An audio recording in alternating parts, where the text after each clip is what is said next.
Hey guys, what's going on? Welcome back to another video. Thank you so much for clicking on this video and taking your time to watch it.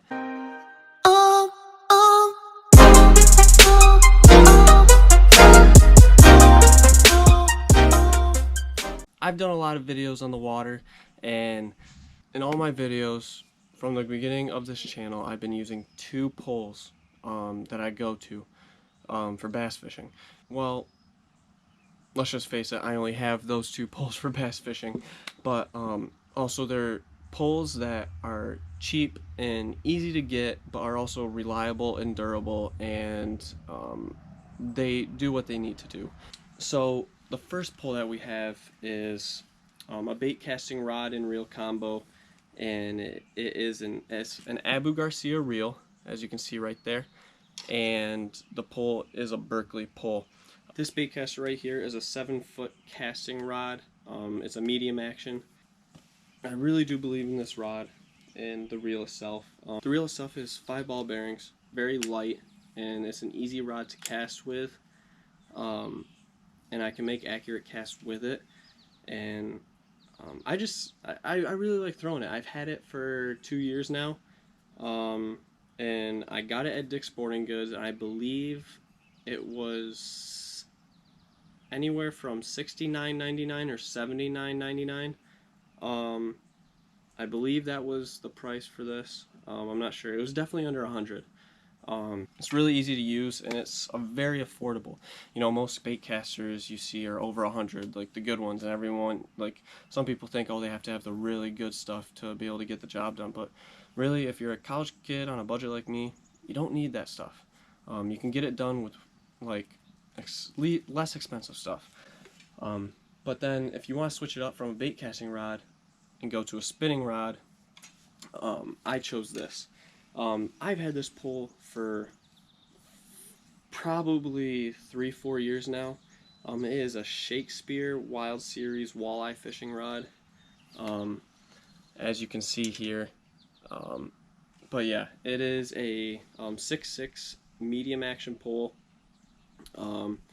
and the rod is Shakespeare, the reel is Shakespeare too. I like the corkscrew handles. As you can see, I have those for both the baitcaster and this. But this also is a 5 ball bearing reel, and it's pretty banged up.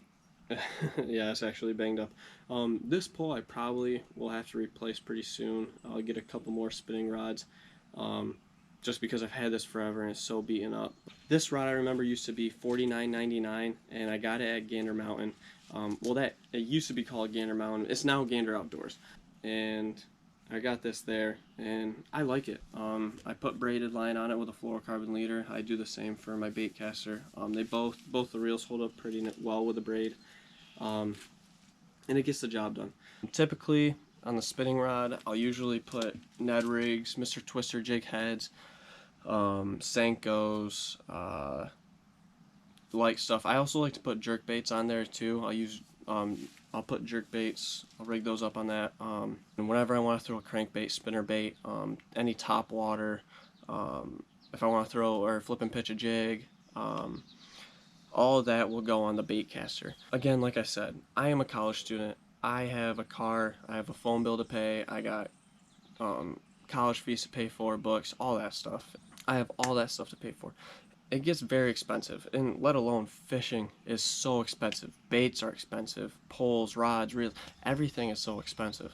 You know, and so when it comes to this, it is something that I need to be a little more, I had to have a broader perspective on it of what I'm getting. Like, I couldn't narrow in on the good stuff, really, really good stuff, and the expensive stuff, because again, it's just so expensive, and my wallet couldn't afford that. So if you are new to fishing, and if you're a beginner, or if you're just someone that is on a budget, these two poles, these two rod and reel combos, my go-to. I strongly suggest and recommend them. If you're watching this video, if you're new to fishing, or if you just need to save money, try to look for these two poles or poles similar to them.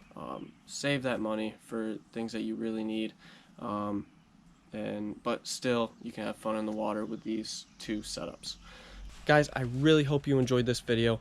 If you did, please hit that like button and leave me a comment. Give me feedback on what you think of the setups that I have, or let me know about your own setups that you use. I'd love to hear about them, because I also am looking to upgrade and get more rods and reels. So I'd love some feedback from you guys, and I'd love to hear what you guys have. But yeah, if you like this video, like it, please subscribe, and yeah, next time I'll be seeing you out on the water.